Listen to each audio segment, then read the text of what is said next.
store, please reorient the mindset, because retail is more about aggregating volumes. It's more about efficient supply chain management. If somebody is going to look at only a store, then I would like to call that as shopkeeping, not retail. Just some broad perspectives with regard to the Indian context, and my co-panelist, Mr. Vishwan, has already given you a far more detailed insight into it. If you look at the context of Indian retail, you have a varied kind of flavor when it comes to the players that are there. You have all the conventional stores, and I would dare not call them unorganized, because I think they are far more organized than some of the modern stores. Like Mr. Vishwan said, I'm yet to hear about a person who has closed down, whereas there are a lot of chains which did close down in 2008, 2009 as part of their resizing. You have the government sector with regard to retail, whether it is the ration shops or the cooperatives.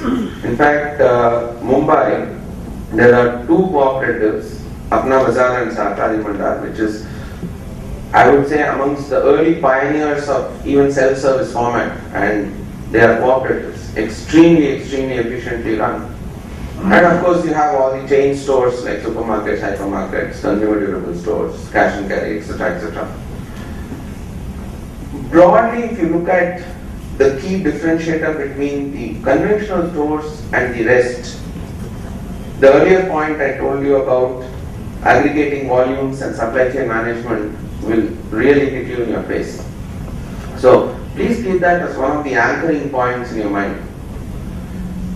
On the other side, I have given you some very broad numbers, and obviously I don't need to explain these numbers, but I would like to share a very small story to drive home the sanctity of these numbers.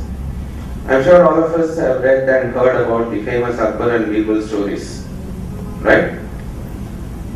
So, like the typical context of these stories, the ministers one day came up with this new idea to derail Birbal's popularity with Akbar.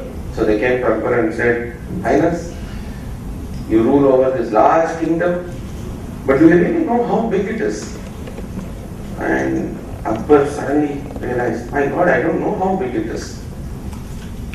So let's measure it. But who will do the job? Call Birbal. After all, he is the wisest. So Birbal is called and given this task. Birbal being Birbal says, yes, Jahapana, and disappears. After, say, 5-6 months or even longer, he comes back. He's sporting a long, nice beard like me, and following him are this long line of bullock carts. So news that he is coming reaches the capital, and Akbar and the other ministers rush out to meet him. And Akbar says, where have you been? What's news about the task that I gave you?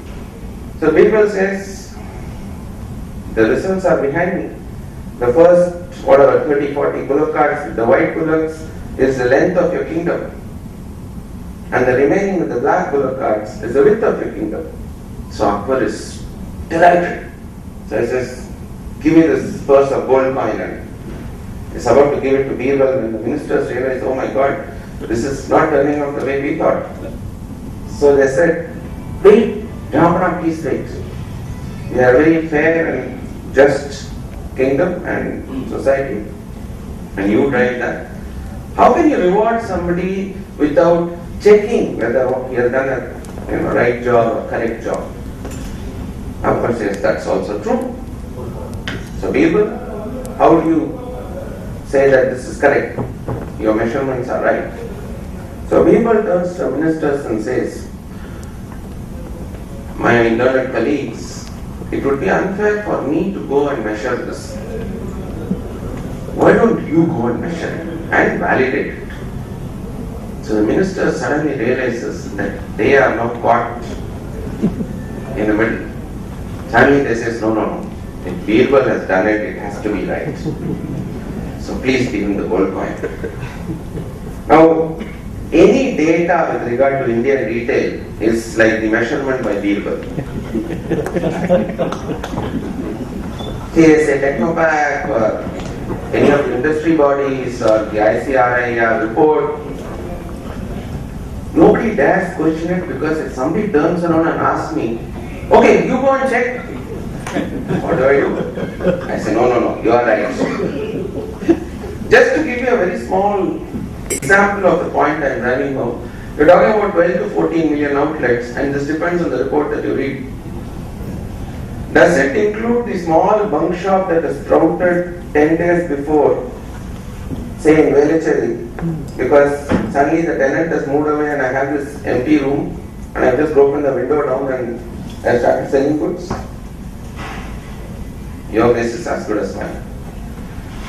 The reason I wanted to drive this point home is, please beware of all these nice numbers that are being quoted in the media. 10 million jobs, so many billion investments, so many, so much of growth, etc., etc., etc. Because Indian retail, as you would see on this side, consists largely of fragmented operators. And that is one of the key opportunity as well as issue points as far as Indian retail is concerned. Now coming on to the need of the hour with regard to Indian retail, for any industry to significantly and successfully grow, you need two things. You need to have knowledge of the environment, you need to have knowledge of the industry. Knowledge of Indian environment is limited to a few people. Knowledge of Indian environment also has a subset of knowledge of Indian shoppers. There's a slight difference between shoppers and consumers. Most brand owners, when they are doing surveys and they are trying to find out the mindset of consumers, they are looking at it purely from their particular product range or brand or category point of view. A retailer looks at the shopper across a wide range of categories or products. Again, I'd like to quote my earlier speaker and point out this interesting example he told about how you have a store which has opened up selling jewelry, textiles and consumer durables. Very interesting. I would not bet on that. Simply because the mindset of the shopper when they go in to buy a jewelry is very different from the mindset of a shopper when they want to go and buy textiles or consumer durables. Knowledge of the Indian environment is not something that the Walmarts or the Tesco's or Metro Cash and Carry, for the matter, are going to come in readily. In fact, they are going to come in with the opposite. They are going to come in with a global thing and try to force fit it. I was at Metro Cash and Carry and we had this huge debate because they have a template wherein their stores need to have a parking for minimum 450 to 500 cars. We tried telling him it doesn't work that way in India. So we had this huge, almost 1.5 months debate with Düsseldorf, our Germany head office, and Bangalore. And finally we had to pull out all kinds of pictures showing Indian roads where more two-wheelers are there and so on and so forth. Especially in the context of the fact that Metro caters more to your Annachi Kadai or Kirana stores as they are referred to. Even if they own a car, they use a two-wheeler for their business trips simply because it's easier to maneuver, easier to park. Another example of Indian environment, if you go and open a furniture shop in, say, Chandigarh, and you don't have a bar unit, I hope you're all aware of the bar unit, it's against the wall, right? The customer is going to look at you and say, what furniture shop have you opened? Or for the matter, if you go and open a supermarket in Ahmedabad and you don't have a brand of tea called Wagh Bakri tea, supermarkets do not operate. You go and open an apparel store in the old city near Charminar in Hyderabad, none of your slim fit, narrow pants are going to sell. Because people who are buying pants in that area want a bit of help, knee room because they do namaz. You open a store in Mayapur and you don't keep Rashid Lal Pakar.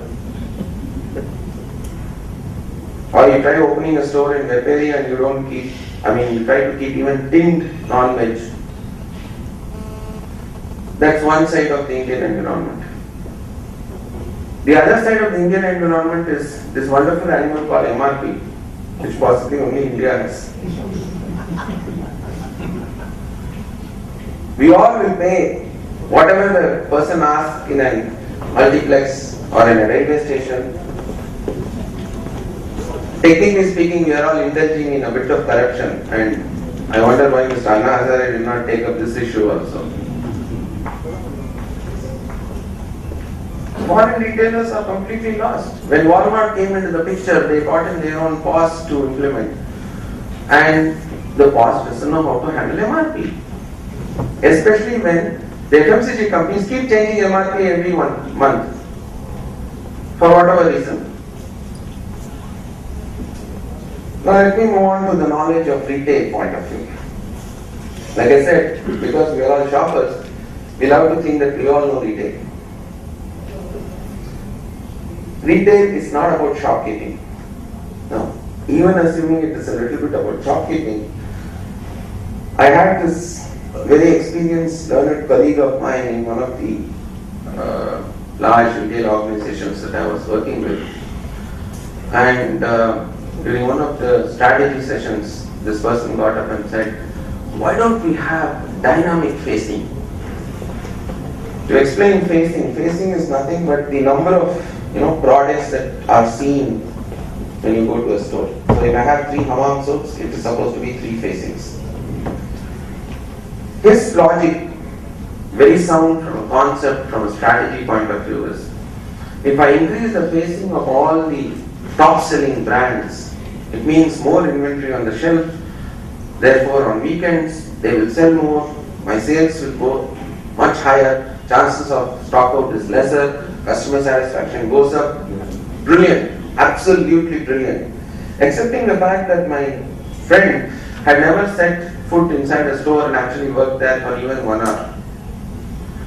Because if the person had done so, he would have realized that if I have given so much of space to put hammam and I want to increase it to so much, obviously the rest of the shelves are impacted. And when I start impacting this even for one product in each of the shelves, essentially what I am doing is I am going to change the entire 3,000 or 5,000 square feet of retail space every week twice. Is it practically possible? So the issue with regard to the current context is people who have the money, who have the systems and processes that was mentioned about, have very little knowledge of the Indian environment, Indian shopper. People who have knowledge about the Indian environment and the Indian shopper, to some extent at least, have very little knowledge about retail in terms of hardcore retail. And luckily or unluckily, there is a small band caught in the middle. And when they talk about retail, everybody looks at them as if they have gone mad. In that context, let's quickly move on to the FDI debate. What will it bring in? Money, obviously, especially with the dollar bringing in more and more of rupees, bring a lot more of money.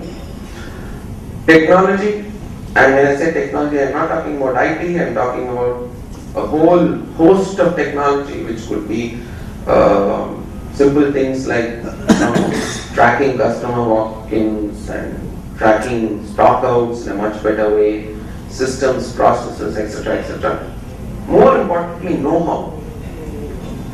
These people have been in the retail field for a long, long time, and one of the fundamental rules that most international retailers follow is your job is at the shop floor or in the back end. In fact, I